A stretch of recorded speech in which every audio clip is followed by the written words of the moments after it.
چیرہ دستیوں کا مقابلہ کر رہے ہیں۔ اس لیے ہم اہل کشمیر کے لیے نعروں کا جواب بھی دیں گے، ان کے فلسفے اور نظریے کو، ان کے موقف کو ہر چپے پر، ہر مورچے اور محاذ پر، زندگی کے ہر دائرے اور میدان کے اندر لے کر کھڑے ہوں گے کہ یہ ہماری ذمہ داری ہے۔ اور پوری دنیا میں جہاں جہاں مسلمان جد و جہد کا پیکر بنے ہوئے ہیں، چاہے وہ فلسطینی، عراقی اور افغانی ہو، لیکن آخر میں یہ بات کہنا چاہتا ہوں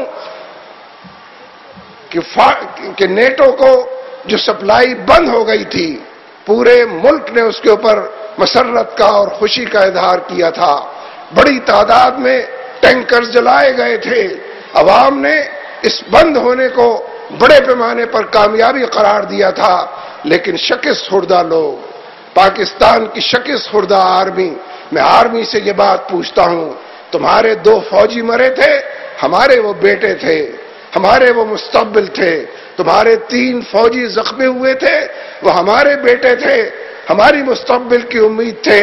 ہم نے احتجاج کیا تھا، اور تم نے جب یہ لائن بند کی سپلائی کی، ہم نے اس کی آشیرواد اور اس کی تعریف اور تحسین کی تھی۔ لیکن یہ جو ہمارے فاٹا کے اندر لوگ مر رہے ہیں، ڈرون طیاروں سے لوگ مارے جا رہے ہیں، دہشت گردی کی وارداتیں ہیں، کیا ان کا تقاضا یہ نہیں ہے کہ سپلائی لائن بحال نہ کی جائے؟ یہ سارے مرنے والے پاکستانی ہیں، یہ سارے کلمہ گو مسلمان ہیں۔ صرف فوجی کو تم مسلمان سمجھتے ہو، صرف فوجی کو تم پاکستانی سمجھتے ہو۔ اس ملک کے 18 کروڑ مسلمان، فوجی اور غیر فوجی، ان سب کا خون عزیز ہے، ان سب کی جان عزیز ہونی چاہیے۔ اور امریکہ کو تم یہ کھلا لائسنس اگر دیتے ہو کہ وہ جب اور جہاں چاہے اپنے طیاروں سے بمباری کرے، اس کو سہولت فراہم کرتے ہو۔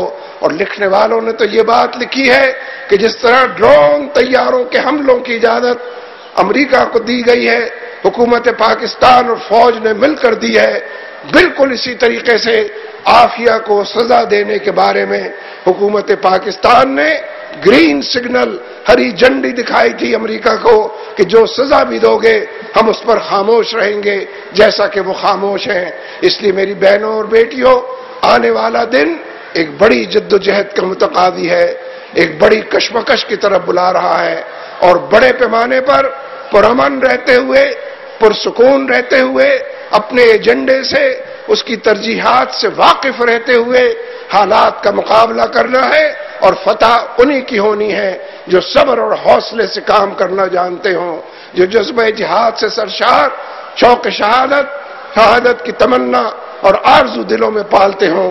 اس لیے میں آپ سب کا بے حد شکر گزار ہوں کہ آپ نے اہل کشمیر کے ساتھ، جماعت اسلامی اور اہل کشمیر کے کاز اور ان کے موقف کے ساتھ اظہار یکجہتی کیا ہے۔